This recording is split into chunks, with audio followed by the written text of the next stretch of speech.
And the race on Scarab from the outside, Mutiara Zing down on the inside, Royal Academy, Terry Toon is racing in fifth, rushing up is Reading Machine, and Santiago is running at the tail of the field by about 8 to 9 lengths of the leader. Back to the leader, Scarab.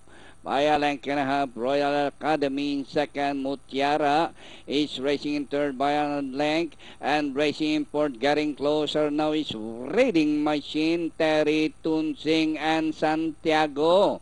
Rounding the far turn, Royal Academy, Scarab fighting out for the lead, Mutiara, Reading Machine, getting closer in fourth, and running in fifth, Terry Tun. Then here comes Santiago Singh as they race the final corner. Royal Academy by a length and a half. And here comes Reading Machine rushing up, moves up to take the lead. Reading Machine, this time by some 2 lengths now. Royal Academy, Scarab, Santiago, Mutiara, Terry Tunzing, and nearing the finish line. Reading Machine, Santiago, and finally Reading Machine, Santiago, Scarab, Terry Tun, Mutiara, Royal Academy, Zing comes in last. Okay, crossing the wire first. Top